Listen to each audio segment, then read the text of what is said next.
I'm now going to look at shapes and the shape combiner. I have a couple of clusters on here. I'm now going to do a bit of shape modeling. Most importantly, I need to go into shape modeling mode if I want to start to do some deformers or move components in this case. So now my move component has gone into shape modeling. With my cluster selected, I'm now going to store this shape. I'm just going to call it left.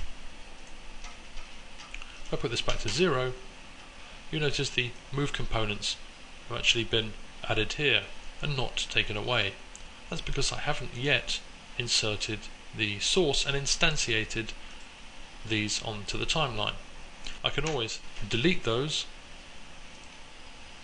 because I've stored the information while I was in shape modeling mode.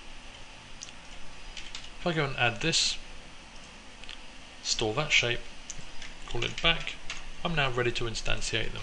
So I still have my move component, but if I now instantiate the clip, you notice it gets blown away and puts inside the shape combiner. In addition, the shape combiner has added this clip because it relates to a cluster.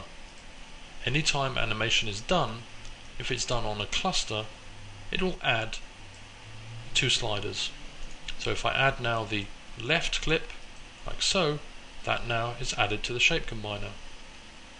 The whole object can be defined as a shape as well, and that's why we'll have a single slider for the whole object. So to have a look at this, we now have this type of effect. Well, why is it doing it? What it's actually doing is 2 things. One is normalizing the overlap weights. By default, when there is nothing happening, it's taking the original shape, which is flat. When I have the clip like this, it's looking at all of the clusters inside here and normalizing their weight in the overlap. If this is taken off, it has become additive. So flat and that equals that. So the same thing on this side. So what happens if I put them together? Well, because they're additive, where they overlap, we get 2 plus 2. With each of these values 2 units high.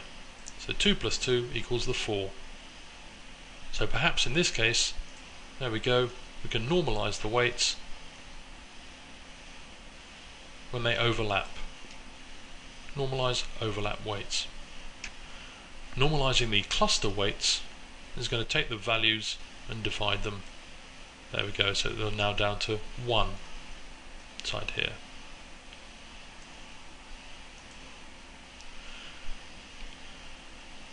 With these sliders on, I can of course reduce the influence. So in this case, I have normalized the overlap weights, but I've now reduced the left weight to 0. Additive, flat and 2 equals 2. Normalized, the flat cluster of left together with right, or back should I say, equals this half. This is important to understand because if we were to do some shape animation on the whole object, so if I here store the shape on the whole object, and I'll call this flat, and we insert that, another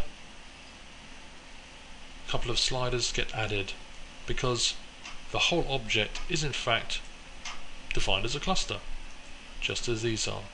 So for every cluster which has a shape instantiated on the mixer, you have 2 sliders. The initial weight as well as the overlap weight. We can normalize these overlaps or the entire clusters themselves.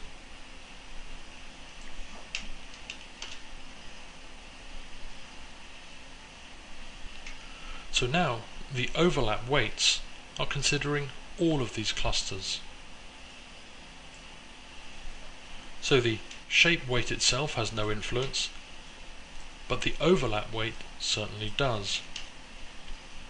So now, if we were to add the flat combination, you can see what it's trying to do. If we would take it off, we go back to our original settings. The same thing as if we're using, say, a flat clip as something to blend against. If I just put some preset weights,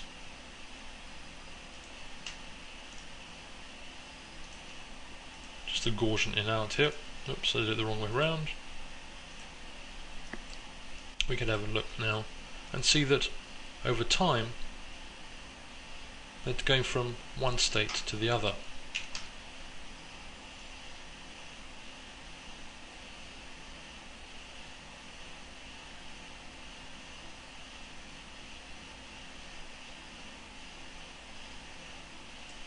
So with these two together at their maximum height,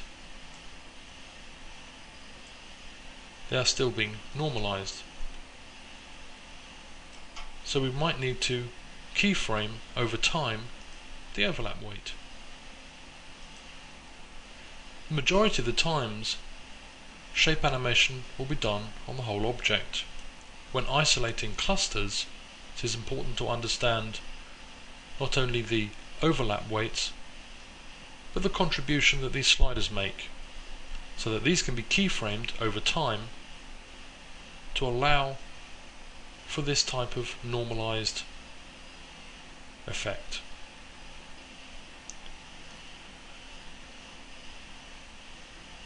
I could always do some animation on this overlap weight.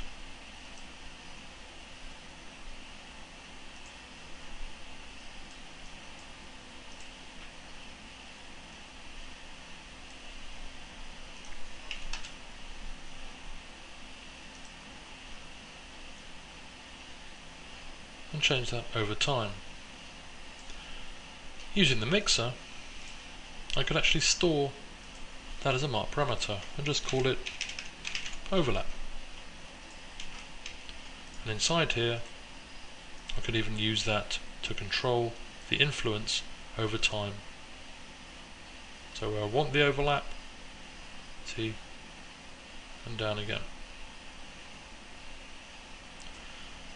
So this is just an animatable property which can be keyframed, put onto the mixer in combination.